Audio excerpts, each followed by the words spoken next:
with this extremely challenging, background, if you don't have a sound business model, you don't have a path to profitability or positive unit economics, like in the short term, then it's going to be basically impossible for you to convince potential investors and to secure funding. As it is, everyone is in the same boat. Everyone needs funding. Everyone is operating in a competitive and high risk environment on top of the pandemic. So, your business model really needs to be sound, right?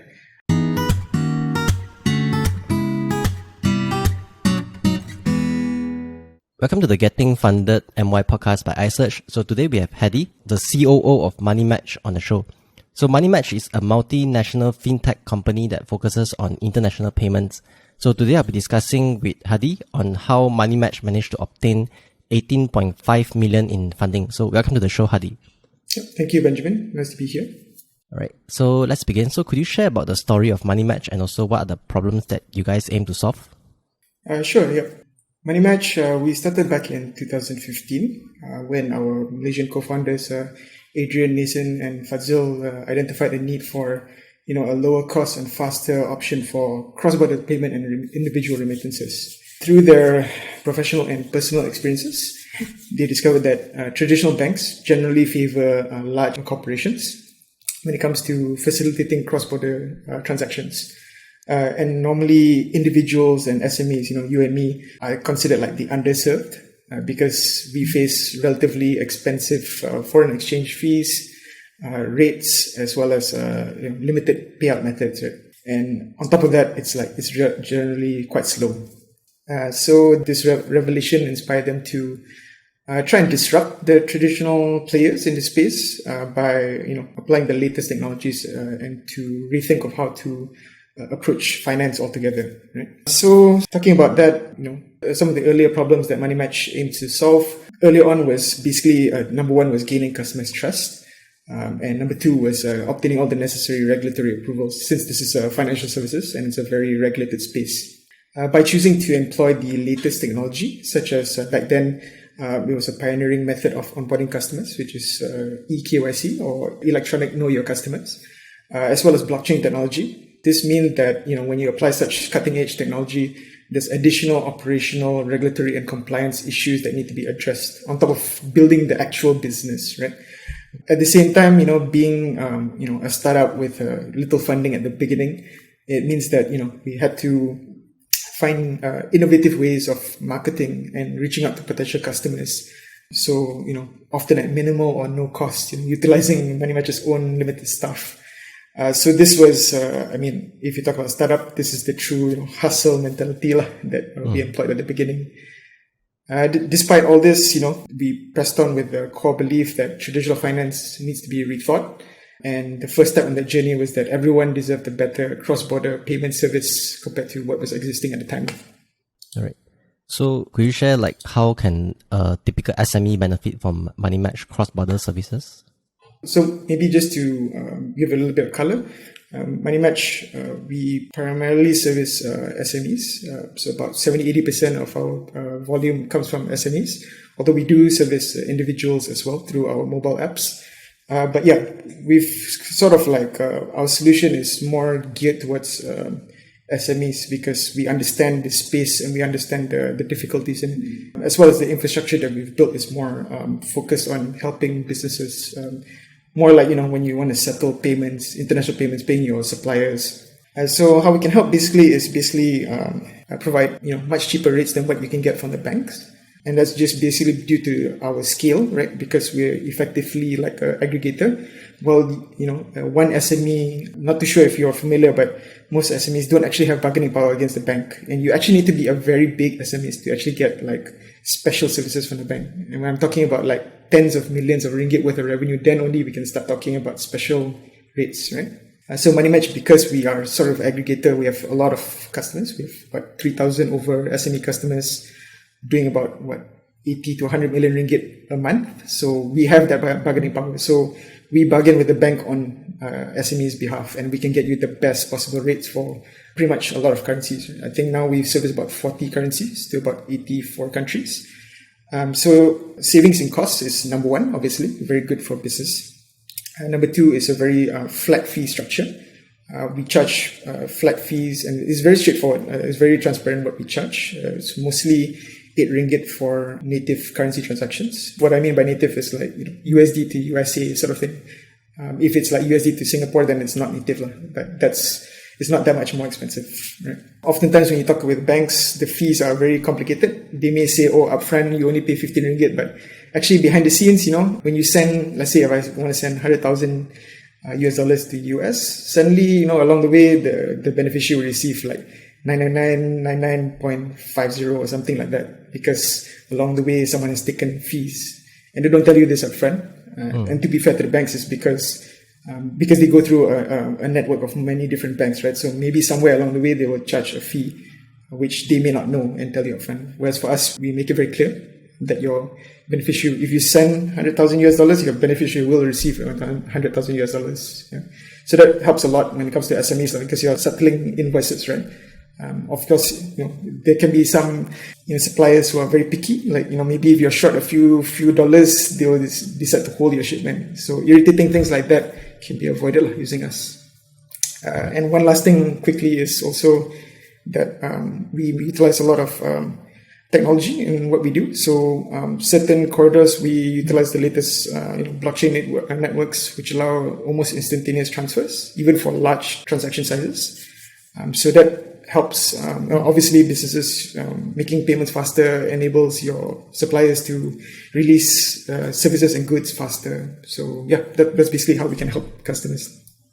Okay, so basically, let's say if I have a China supplier and I wish to pay them, and I can just use like MoneyMatch to process the payment to them, and I can also get a better rate than so-called traditional banks.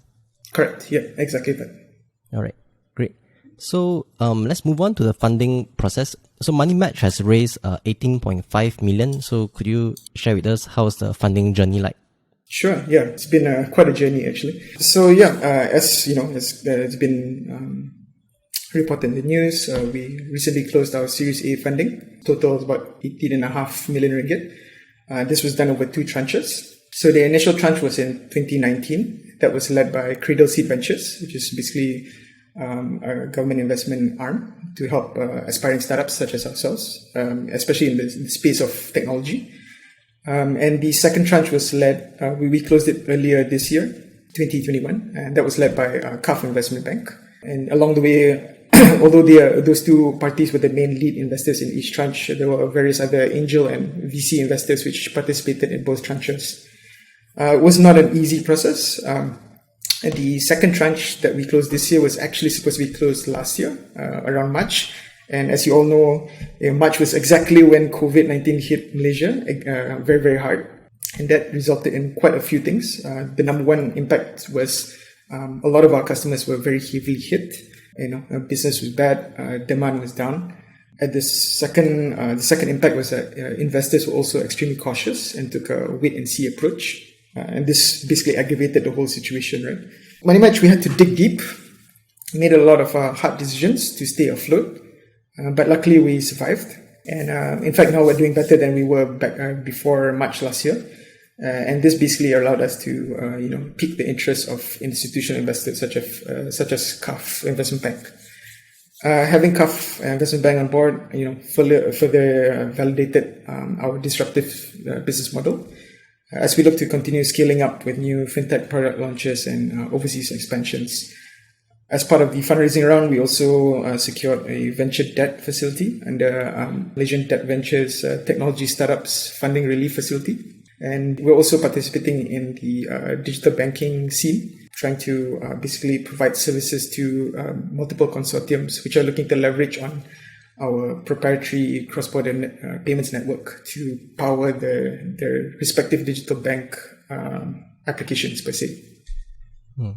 So anything significant that MoneyMatch did differently, like before COVID and after COVID, to continue to stay afloat? Sure. So there are quite a lot of things changed. I think before COVID, I wouldn't say this is a particularly bad thing. It's just the nature of our sales, right? We were fairly concentrated in certain industries.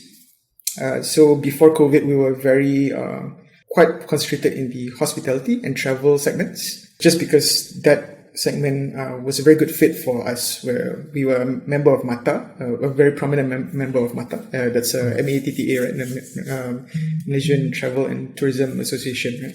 So you understand that when, all these, you book tour packages, you have to make payments to hotels and tour groups, and that product market fit with what we provide is actually very, very good.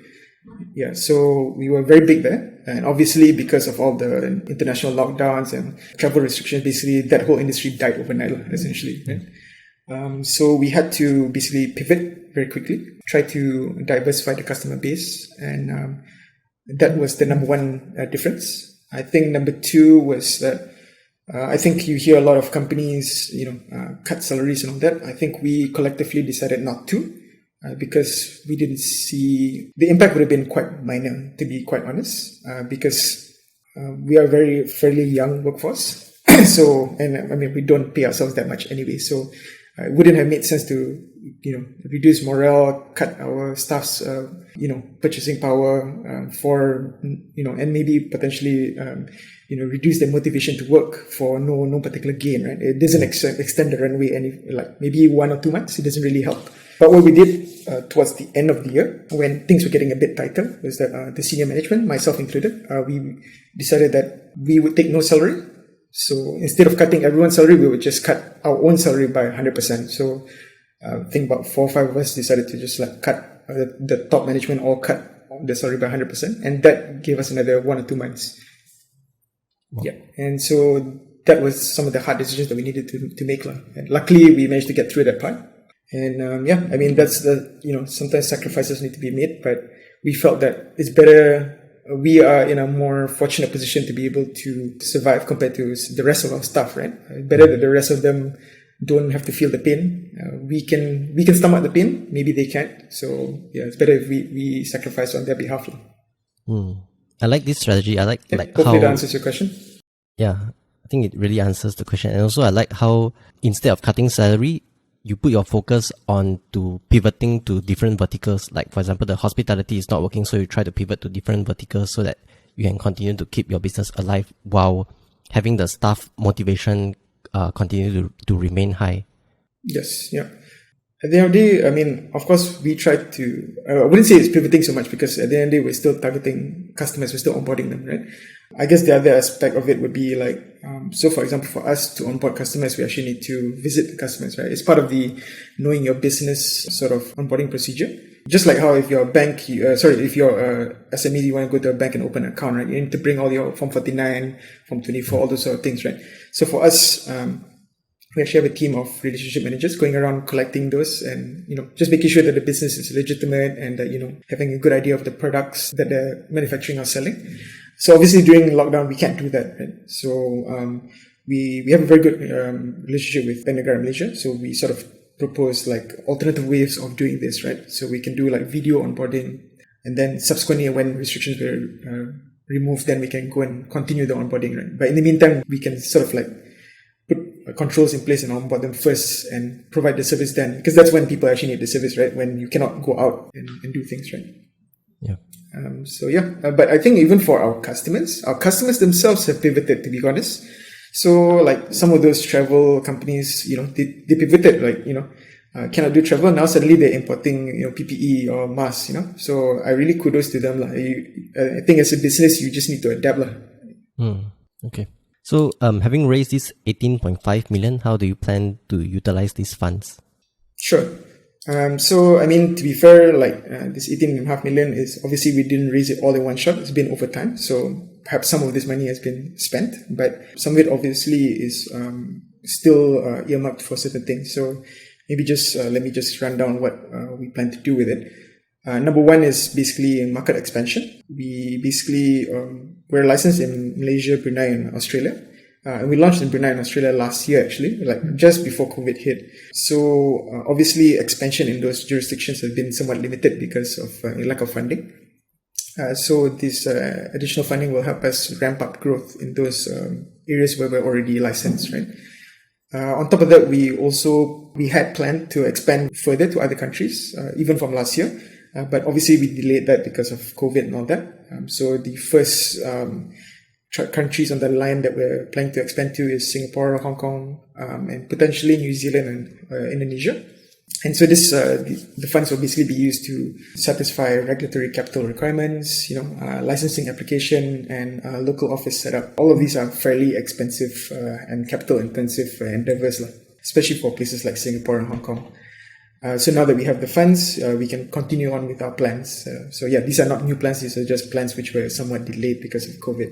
On top of that, aside from the obvious, market expansion, we're looking at continuing to develop our product. Our core product is remittance. So on top of that, we actually had other plans to branch out into other financial technology or fintech products, right? Which sort of address various pain points faced by our underserved customers.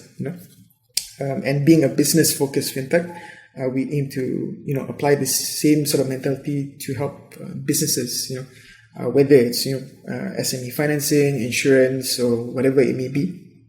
We're working on those. And at the same time, our existing product, which is the remittance part. Currently now we're only servicing our own customers, so we have to go out and find those customers, right?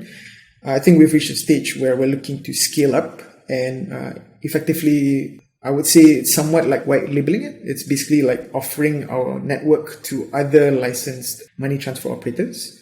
We recently got approval from Bank Negara to do this, and we're one of very few companies in Malaysia who can do this. So this extends the scope of our business, right? So we're not just selling to our own customers, we're selling to other companies' customers. And so this will hopefully allow us to scale up much quicker. There's obviously some additional development that needs to be done to our platform for that.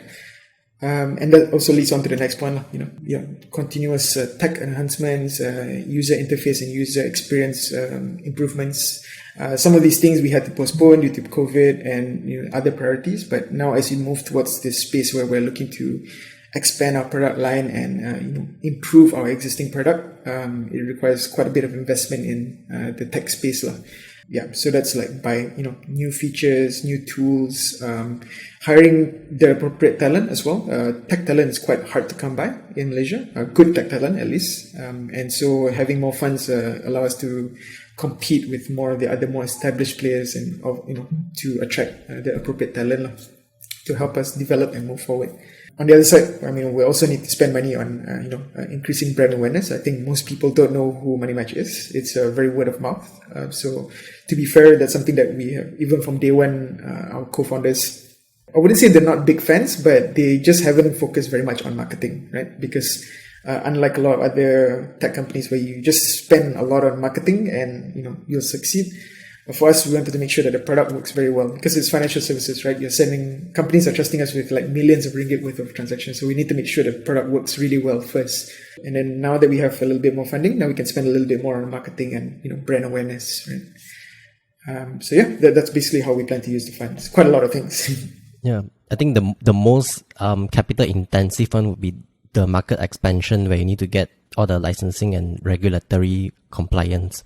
Yes, definitely. It's very, very capital intensive, as you mentioned. Yeah. So how about marketing? What type of channels do you plan to market MoneyMatch? So I think we've dabbled in all forms of marketing before, to be honest. We've tried billboards, we've tried digital marketing, we've tried flyers, physical flyers. So we've tried pretty much everything. And the funny thing is that up to this point, we found that digital marketing doesn't really work for us because when you're marketing to businesses, the problem is you need to market to the right key decision maker, right? And sometimes you may not necessarily be marketing to the right person. Maybe the finance person sees an ad on MoneyMatch on Facebook and then talks to the boss, right? But the boss may not see it, the boss may not care, right? At the end of the day, but actually you need to convince the boss. You're not supposed to convince the finance manager. That being said, I think we're still looking to explore all areas. I think there is an argument to be made that we do need to spend money on digital marketing just for general brand awareness, right? So we're definitely going to be spending some money there, and just at the end of the day, more targeted, focused marketing efforts that have proven to work for us, obviously. Which is the best marketing channel that works for you so far? For us, from a caveat being in our particular industry and business, nothing beats having people on the ground. Unfortunately, and it's very challenging in this environment, right? You actually need relationship managers to go out there, convince them that, hey, we are a legitimate business, we're licensed, we've been around for, 3+ years. We've done almost 2.5 billion ringgit worth of transactions. You need someone on the ground to convince them, to, handhold them. And that's, it's, in a sense, it's somewhat similar to a banking model, relationship managers. And it seems to work for us. So while we'll try to improve the model, obviously, that seems to work for us. So we'll definitely be spending more on that. I think we're, actually over the last year, we've actually expanded to the northern and southern areas of Malaysia. So like Penang, JB. So we have satellite offices there now to better cater to local businesses and, local demands and, servicing per se. So that's been very good for us. So we're continuing to do so. And eventually, I think we're looking to go, East Malaysia as well. Okay, great. So the next one is, has the pandemic accelerated the rate of MoneyMatch business operations and also growth? I think the short answer to that would be yes. Initially, obviously not. Obviously, at the beginning of when it really hit Malaysia, which was like in March and April last year, I think all businesses took a big hit, MoneyMatch included. But I think one thing that it really did force was it caused a shift to digitalization, right? Whereas previously you would see a lot of customers who were very, business customers, in fact, who were very skeptical of MoneyMatch and what we were doing. Now you cannot go to the bank, right? Now you cannot write checks. So, we were actually one of the only ways you could send money to your suppliers. So, they basically, they shifted their perception over and accepted the digital solution where previously they did not. And so, over time, it improved drastically. And like I said earlier, we're actually doing a lot better now than we did before the pandemic, even despite through all the lockdowns and all that, right? I think if you look statistically as well, not just at MoneyMatch, but the digital payments business globally has actually done extremely well in the last 1 year, hitting record highs. And this basically like in line with a growing trend globally for growing acceptance of fintech or alternative providers of financial services to even traditional SMEs. I think they're beginning to see the benefits that we provide. The lowered costs, the better services, and just maybe more personalized attention compared to the banks, which have their hands full with many other things, right? Giving out loans, giving out COVID relief. Okay. So, what is your number one advice to entrepreneurs who wish to raise funds for their business? I would say, and this is just my personal opinion, my number one advice would be to focus on positive unit economics and profitability, if it's possible. I think the COVID-19 pandemic, it has proven that, when the chips are down, right, the vast majority of consumers, businesses, investors, startups, everyone's thinking about long-term survival. No one cares about growth. It's all about, can you survive or not through this difficult period, right?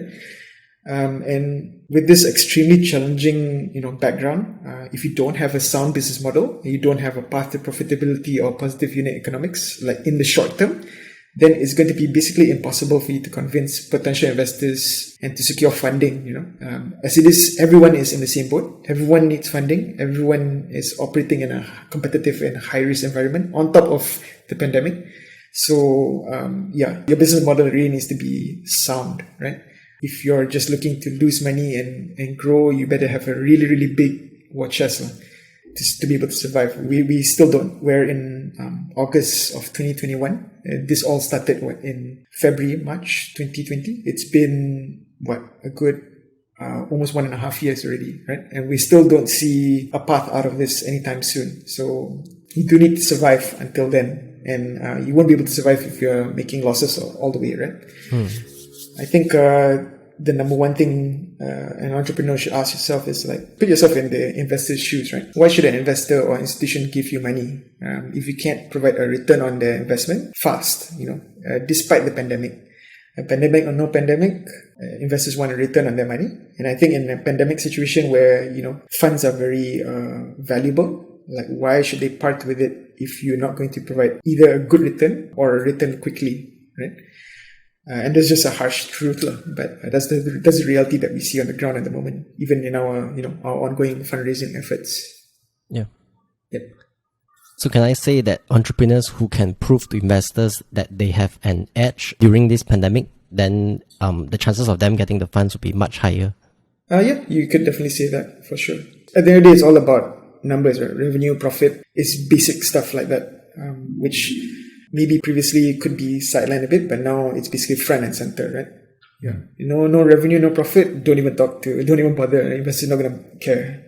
Yeah, but profit is probably the second thing that they look at, right? They will look at revenue first.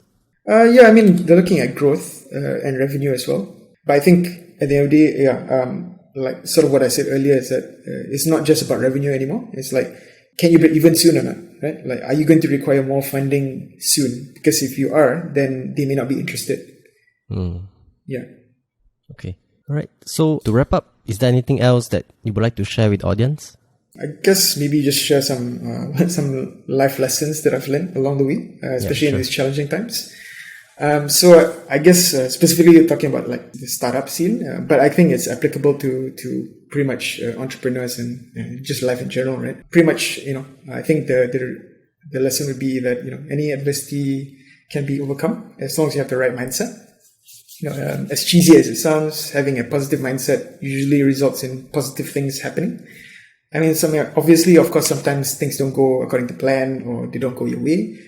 But if you choose to look for like a silver lining, then whether it's a lesson you learned or, if you averted a worse outcome, it puts you in a better frame of mind to tackle the next challenge that life throws at you. And there will be a next challenge, right? There's always something around the corner.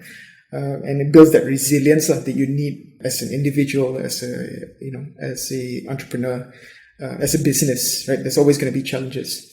Personally, I always say that, I prefer people to make mistakes and make them often because the reality is that human beings, we learn better from mistakes than we do from success. As long as, lessons are learned quickly and they're not repeated, pretty soon you'll be on a faster success trajectory than others who did not make so many mistakes. And this is actually, funnily enough, I think it's a microcosm of the startup iterative mentality. It's sort of like, you start with a MVP or a minimum viable product and you iterate many times instead of building a perfect product before you even launch, right? Because then you may not even launch, especially in this kind of environment, right? If you wait for, things to get better, or if you wait for, something to happen, things may not happen, or you may just end up waiting and you miss the opportunity per se. So make as many mistakes as possible while still having that positive mindset. Sure. Yep. How do you keep having this positive mindset? I mean, amidst all the bad news around.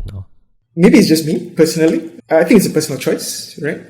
You only have two choices. It's a binary choice, to be honest. It's like you can either choose to whatever happens in your life. You can either be positive or you can be negative, right? And I believe that both choices are self-reinforcing. So if you choose to be positive, then it's a positive spiral. If you choose to be negative, it becomes a negative spiral. So why choose the negative spiral? It doesn't give you any benefit. It doesn't make you feel better. It doesn't improve the situation. At least if you're positive, you can see some kind of benefit out of it. Right? At the very least, I think learning something, and that's very positive. Learning from your mistakes is probably the best thing you can do. Okay. All right. So thanks, Haddy, for coming on to the show. Check out MoneyMatch down below, and I'll see you in the next episode. Sure. Thanks a lot, Benjamin. All right. Take care, guys. Take care.